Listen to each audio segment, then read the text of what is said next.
اعوذ باللہ من الشیطان الرجیم بسم اللہ الرحمن الرحیم 1400 سال گزر گئے اس خونی سانحے کو،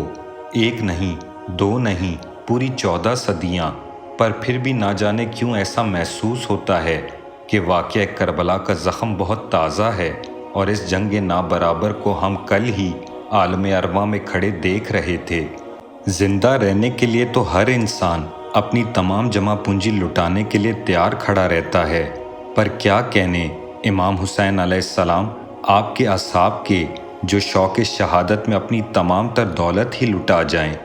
میں ہوں علی کاظمی اور آپ دیکھ رہے ہیں اہل بیت چینل کی اسپیشل سیریز اصحاب امام حسین علیہ السلام۔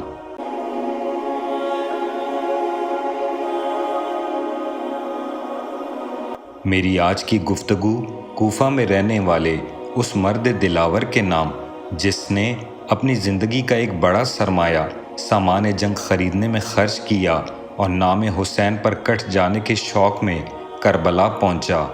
زمانہ جنہیں نافع بن ہلال علیہ السلام کے نام سے ہمیشہ یاد رکھے گا۔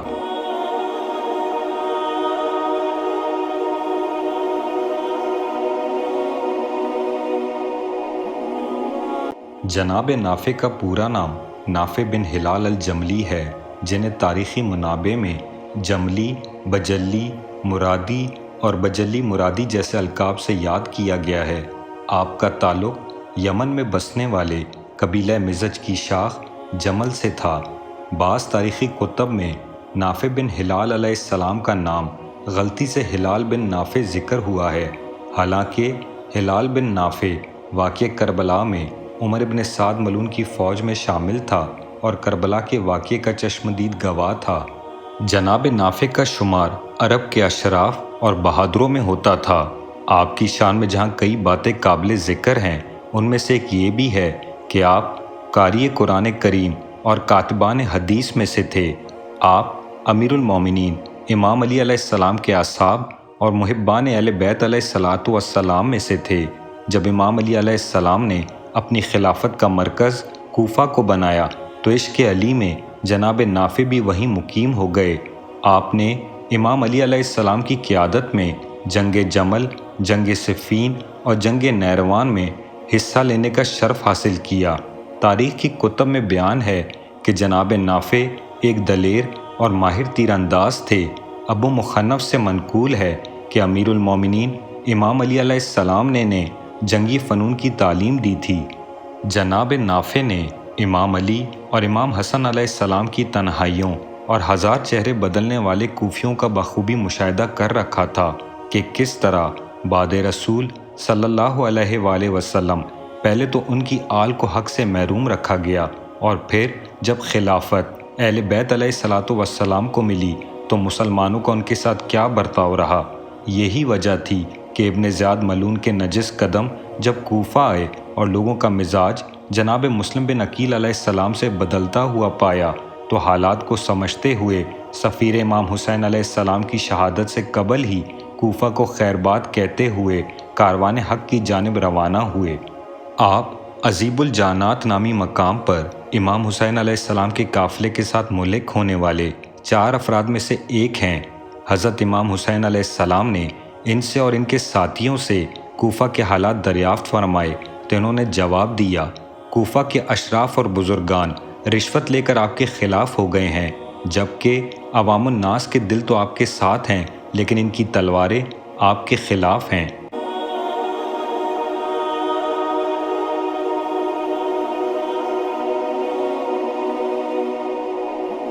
دو محرم الحرام سن 61 ہجری امام حسین علیہ السلام کا قافلہ اپنی آخری منزل کربلا پہنچا۔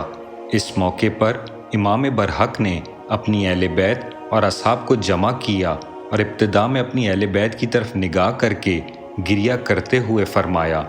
خدایا بالتحقیق ہم تیرے نبی حضرت محمد صلی اللہ علیہ وآلہ وسلم کے خاندان میں سے ہیں، جنہیں اپنے وطن سے نکالا گیا اور پریشان و سرگرداں اپنے نانا رسول خدا صلی اللہ علیہ وآلہ وسلم کے روضہ اطہر سے ہمیں نکال باہر کیا گیا ہے۔ بنو امیہ نے ہم پر ظلم و ستم کی انتہا کر دی ہے۔ بس اے خدا، ہمارا حق ان ظالموں سے لے لے اور ان کے مقابلے میں ہماری نصرت فرما۔ اس کے بعد امام علیہ السلام نے اصحاب کی طرف رخ کر کے فرمایا، لوگ دنیا کے غلام بن گئے ہیں اور دین ان کی زبان کی حد تک ہے۔ دین کی حمایت اور پیروی اس وقت تک کرتے ہیں جب تک ان کی زندگی آسائش میں گزرے، اور جیسے ہی کوئی مصیبت آ جائے اور کسی سختی کا شکار ہوں تو دیندار کم ہی نظر آتے ہیں۔ امام علیہ السلام کی اس تقریر کے بعد آپ کے اصحاب نے ایک ایک کر کے اپنی حمایت کا اعلان کرتے ہوئے آپ کے ساتھ تجدید بیعت کیا۔ جناب نافع بن ہلال نے زہیر بن کین علیہ السلام کے بعد کھڑے ہو کر امام حسین علیہ السلام سے مخاطب ہو کر کہا، آپ جانتے ہیں کہ آپ کے نانا رسول خدا صلی اللہ علیہ وآلہ وسلم اپنی محبت لوگوں کے دلوں میں موزن نہ کر سکے، یا لوگوں کو جس طرح خود چاہتے تھے بنانے میں کامیاب نہیں ہوئے، یہاں تک کہ ان کے بعض اصحاب منافقین میں سے تھے جو آپ صلی اللہ علیہ وآلہ وسلم کو مدد کا وعدہ دیتے تھے جبکہ پیٹھ پیچھے آپ کو دھوکہ دیتے تھے۔ جب آپ صلی اللہ علیہ وآلہ وسلم سے ملتے تو شہد سے بھی میٹھے انداز اپناتے تھے، لیکن پیٹھ پیچھے زہر سے بھی کڑوے ہوتے تھے، یہاں تک کہ خدا نے انہیں اپنے پاس بلا لیا۔ آپ کے بابا علی بن ابی طالب علیہ السلام کی حالت بھی کچھ ایسی ہی تھی۔ لوگوں نے سب سے پہلے حمایت کا وعدہ کرتے ہوئے ان کے گرد جمع ہو گئے، جبکہ بعد میں ناقصین، قاسطین اور مارکین کی شکل میں آپ علیہ السلام کے خلاف اٹھ کھڑے ہوئے، یہاں تک کہ خدا نے ان کو بھی شہادت کی عظیم نعمت سے مالا مال کیا۔ آج آپ ہمارے درمیان میں اسی طرح ہیں۔ بعض نے اپنے عہد و پیمان توڑ کر آپ کی بیعت سے خارج ہو گئے ہیں، جبکہ اس بیعت شکنی میں ان کا اپنا نقصان ہے، کسی اور کا نہیں۔ خدا ان سے بے نیاز ہے۔ بس جب تک آپ سالم ہیں ہماری رہنمائی فرما کر ہمیں جہاں لے جانا چاہیں لے جائیں۔ خدا کی قسم ہمیں خدا کی تقدیر پر کوئی گلہ شکوہ نہیں ہے، اور اپنے پروردگار کے ساتھ ملاقات کرنے میں بھی کسی قسم کی کوئی پریشانی نہیں ہے۔ ہم اپنی نیات اور سوچ کے بلبوتے پر عمل پیرا ہوں گے۔ جو بھی آپ سے محبت کرے اور آپ کی حمایت کرے ہم بھی اس سے محبت کریں گے، اور جو بھی آپ سے دشمنی اختیار کرے گا ہم بھی اس کے دشمن بنیں گے۔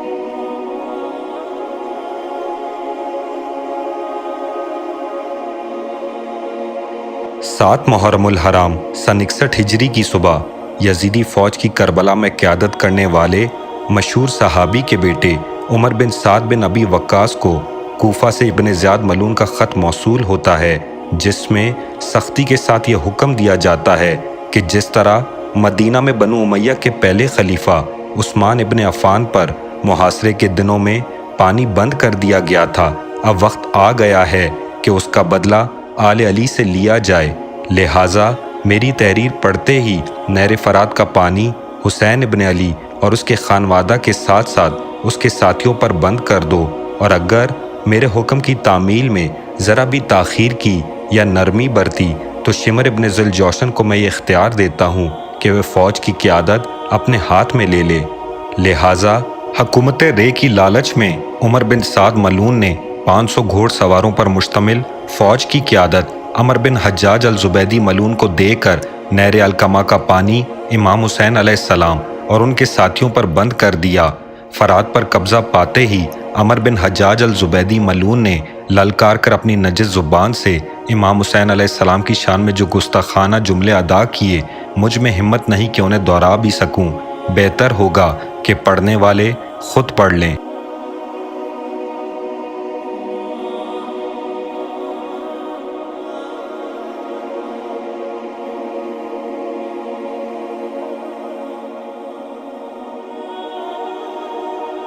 دوسری جانب جب امام حسین علیہ السلام کو اس بات کی خبر ملی اور تمام دن پانی کی بندش میں گزری، تب امام عالی مقام نے اپنے بھائی ابو الفضل العباس علیہ السلام کو بلایا اور انہیں 20 افراد پر مشتمل مختصر سی فوج کے ہمراہ چند خالی مشکیزیں دے کر پانی لانے کا حکم دیا۔ اجازت کا ملنا تھا۔ مولا عباس علیہ السلام اور اصحاب امام حسین جناب نافع بن ہلال الجملی علیہ السلام اپنے ساتھیوں کے ہمراہ رات کے وقت فرات کی جانب بڑھے۔ فوج اشقیاء کی نظروں سے بچتے ہوئے جب پانی کے قریب پہنچے، اس وقت نافع بن ہلال علیہ السلام کی پیش قدمی کو بھانپتے ہوئے عمر بن حجاج الزبیدی ملعون نے چلا کر کہا، کون ہو تم لوگ؟ جناب نافع نے دلیرانہ انداز میں کہا، ہم یہ پانی پینے آئے ہیں جسے تم نے ہم پر بند کر دیا ہے۔ عمر ملعون نے کہا، شوق سے پیو اور اپنی آنکھوں کو ٹھنڈا کرو، لیکن یاد رہے کہ پانی کا ایک قطرہ بھی حسین کے پاس لے جانے کی اجازت نہیں دوں گا۔ یہ سننا تھا کہ جناب نافع نے للکار کر کہا، اللہ کی قسم ہرگز نہیں، میں پانی کا ایک قطرہ بھی نہیں پیوں گا جب تک امام حسین علیہ السلام اور ان کے خانوادہ کے ساتھ ساتھ ان کے ساتھی پیاسے ہوں۔ اور یہ کہہ کر جناب نافع نے اپنے ساتھیوں کو پانی بھرنے کا اشارہ کیا۔ یہ دیکھنا تھا کہ عمر بن حجاج الزبیدی ملعون کا حکم پاتے ہی فوج اشقیاء نے حملہ کر دیا، جس پر اچانک ایک سمت سے شیر خدا کے جری بیٹے عباس ابن علی علیہ السلام اپنے گھوڑے کی زین سنبھالے، تلوار کا قبضہ ہاتھ میں لیے، بجلی کی طرح فوج اشقیاء کی صفوں کو چیرتے ہوئے قلب لشکر میں جا پہنچے، جس سے فوج میں بھگدڑ مچ گئی۔ ایک جانب کچھ اصحاب امام حسین علیہ السلام پانی کے مشکیزیں بھرتے رہے اور دوسری جانب حضرت عباس اور جناب نافع علیہ السلام اپنے چند ساتھیوں کے ہمراہ عمر ملعون کی فوج کو اپنی شمشیر زنی کے جوہر سے مصروف عمل رکھتے رہے۔ نتیجے میں اصحاب امام حسین علیہ السلام پانی لے جانے میں کامیاب ہوئے۔ یہی وجہ ہے کہ 7 محرم الحرام اہل تشیع میں ابو الفضل العباس اور نافع بن ہلال الجملی علیہ السلام کی یاد سے منسوب کرتے ہیں۔ پھر جناب نافع علیہ السلام کا کردار اس رات سامنے آتا ہے جسے شب عاشور کہتے ہیں۔ آپ اپنے خیمے کے باہر صحابی رسول جناب مسلم بن اوسجہ علیہ السلام کے ساتھ بیٹھے صبح عاشور میں استعمال ہونے والے جنگی سامان کو تیار کرنے میں مصروف تھے کہ جناب نافع نے مسکراتے ہوئے جناب مسلم بن اوسجہ سے فرمایا، اللہ کی قسم یہ میری زندگی کے حسین ترین لمحات ہیں جس کا میں نے کبھی تصور بھی نہیں کیا تھا۔ میں اپنے اللہ سے اور کیا مانگوں جس ذات نے میری تمام خواہشات سے بڑھ کر نواز دیا ہو۔ جناب مسلم نے فرمایا، بے شک میرے بھی یہی خیالات ہیں کہ یہ اللہ کا مجھ پر بہت بڑا احسان ہے کہ زندگی کے ان آخری لمحات میں مجھے امام حسین علیہ السلام کے دفاع میں لڑنے کا شرف حاصل ہوگا، جسے سوچ کر بہت سکون مل رہا۔ جناب نافع نے فرمایا، میں جب بھی اپنے ماضی کے ان بہترین لمحات کو یاد کرتا تھا جو میں نے امام علی اور امام حسن علیہ السلام کی خدمت میں گزارے تو ہمیشہ خدا کا شکر بجا لاتا تھا، مگر یہ فضیلت ان سب سے جدا گانا ہے کہ میری زندگی کا اختتام بھی اہل بیت علیہ الصلاۃ والسلام کی خدمت کرتے ہوئے ہوگی۔ آنے والی نسلیں جس عمل پر صرف حسرت کریں گی کہ کاش ہم بھی امام حسین علیہ السلام کے دفاع میں کربلا میں جنگ کرتے، اللہ رب العزت نے اس واجب فریضے کے لیے ہمیں چنا۔ دونوں ایک دوسرے سے اہل بیت علیہ الصلاۃ والسلام کے فضائل اور بنو امیہ اور مسلمانوں کی رسول پاک صلی اللہ علیہ وآلہ وسلم کے گھرانے کے ساتھ روش پر آبدیدہ ہو گئے۔ گفتگو کے دوران جناب مسلم اپنی تلوار کی دھار تیز کر رہے تھے اور جناب نافع جو کہ ایک ماہر تیر انداز تھے اپنا نام تیروں پر لکھ رہے تھے۔ جناب مسلم نے فرمایا، تمہارے پاس جو تیروں کی کثیر تعداد ہے، میں اللہ سے دعا کرتا ہوں کہ تمہارا ہر تیر ٹھیک نشانے پر جا کر دشمنان اسلام کے دلوں میں پیوست ہو۔ جس پر جناب نافع مسکرائے اور کہا، بے شک میں نے ایسا سبق سکھاؤں گا کہ انہیں اس جنگ کی تلخی کا احساس ہو جس میں انہوں نے پہل کی۔ میری کوشش ہوگی کہ زیادہ سے زیادہ دشمنوں کو سیدھا واصل جہنم کروں۔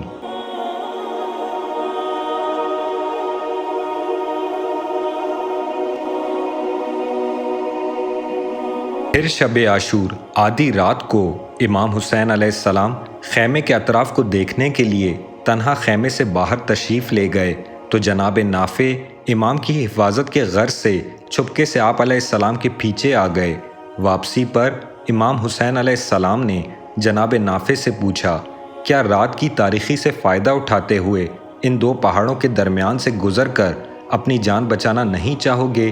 جناب نافع نے اپنے آپ کو امام علیہ السلام کے قدموں پر گرایا اور کہا، میں نے 1000 دھرم میں ایک تلوار خریدی ہے اور ایک گھوڑا ہے، اس کی قیمت بھی تقریباً اتنی ہی ہے۔ بس اس خدا کی قسم جس نے مجھے آپ علیہ السلام کی رکاب میں شہید ہونے کا موقع فراہم کر کے میرے اوپر احسان کیا ہے، جب تک میری یہ تلوار جنگ میں میرے کام آئے گی ہرگز آپ سے جدا نہیں ہوں گا۔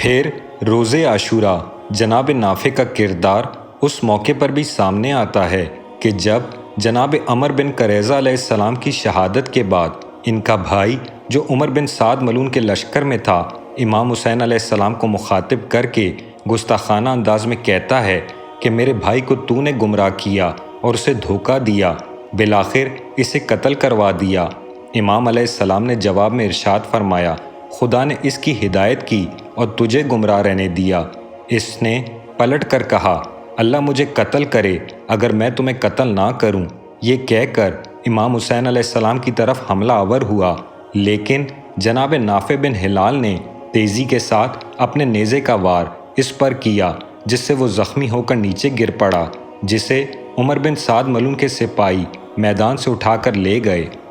بعض روایات کے مطابق بتایا جاتا ہے کہ جناب نافع بن ہلال علیہ السلام نے واقعہ کربلا سے کچھ عرصہ پہلے شادی کی تھی، اور جب روز عاشوراء میدان میں جانے کا ارادہ کیا تو ان کی نئی نویلی دلہن نے منع کیا، لیکن وہ امام کی نصرت کے لیے اصرار کر رہے تھے۔ جب امام حسین علیہ السلام کو اس بات کا پتہ چلا تو آپ علیہ السلام نے جناب نافع سے فرمایا، تمہاری دلہن پریشان ہے اور مجھے یہ پسند نہیں ہے کہ تم دونوں جوانی میں ایک دوسرے کے فراغ میں مبتلا ہو جاؤ۔ اگر یہ راضی نہیں ہے تو اپنی دلہن کا ہاتھ پکڑ کر یہاں سے چلے جاؤ۔ جس پر جناب نافع نے کہا،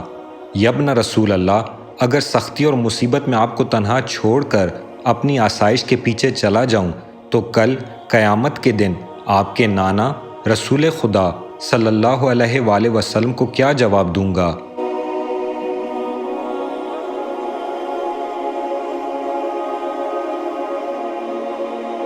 امام حسین علیہ السلام کو الوداع کہتے ہوئے جناب نافع علیہ السلام اس شان سے جنگ کرنے میدان میں اترے کہ لبوں پر یہ اشعار تھے، اگر مجھے نہیں پہچانتے ہو تو میں اپنا تعارف کراؤں گا۔ قبیلہ جملی سے میرا تعلق ہے اور میرا دین وہی دین ہے جس پر حسین ابن علی علیہ السلام ہیں۔ دشمن کے لشکر سے مزاحم بن حریث نامی ایک شخص نے اس کے جواب میں کہا، ہم عثمان بن عفان کے پیروکار ہیں۔ جناب نافع نے فرمایا، تم شیطان کے پیروکار ہو۔ اس کے بعد تلوار سے اس پر وار کیا۔ مزاحم نے بھاگنا چاہا، لیکن جناب نافع کے وار نے اسے یہ مہلت نہیں دی اور وہ ہلاک ہو گیا۔ نافع بن ہلال علیہ السلام روز عاشوراء تیروں پر اپنا نام لکھ کر انہیں زہر سے آلودہ کر کے دشمن کی طرف پھینکتے اور تیر چلاتے وقت یہ اشعار پڑھتے، ایسا تیر چلا رہا ہوں جس کی نوک پر لکھا ہے کہ جان کا خوف اسے کوئی فائدہ نہیں دے گا۔ یہ تیر زہر سے آلودہ اور مست حالت میں آگے جا رہا ہے، یہاں تک کہ میدان جنگ کو لطیف تیروں سے پر کرے گا۔ آپ کے تیروں کے نشانے پر جو بھی آیا وہ زخمی یا ہلاک ہوا، یہاں تک کہ فوج اشقیہ کے متعدد سپاہی جو آپ کے تیر سے زخمی ہوئے، واقعہ کربلا کے بعد بھی زہر کے اثر سے واصل جہنم ہوتے چلے گئے۔ جب جناب نافع کے پاس تیر ختم ہوئے تو انہوں نے تلوار اٹھا لی اور شوق شہادت میں دشمن کے صفوف پر حملہ آور ہوئے، اور اب لبوں پر یہ اشعار تھے، میں ایک یمنی اور جملی جوان ہوں، میں اس دین کا پیروکار ہوں جس پر حسین ابن علی علیہ السلام ہیں۔ آج میری آرزو یہ ہے کہ شہید ہو جاؤں، بس میری آرزو ہے اور میں اپنے عمل سے خود ملاقات کروں گا۔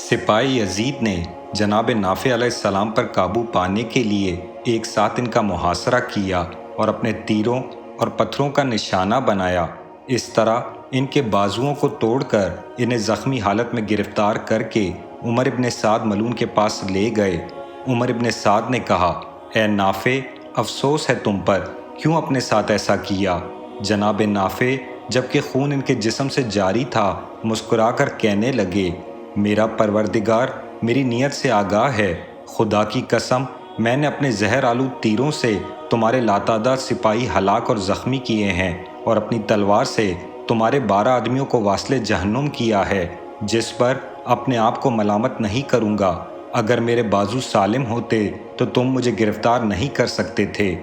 عمر ابن سعد ملعون نے شمر خنزیر کو انہیں قتل کرنے کا حکم دیا تو جناب نافع علیہ السلام نے شمر سے کہا،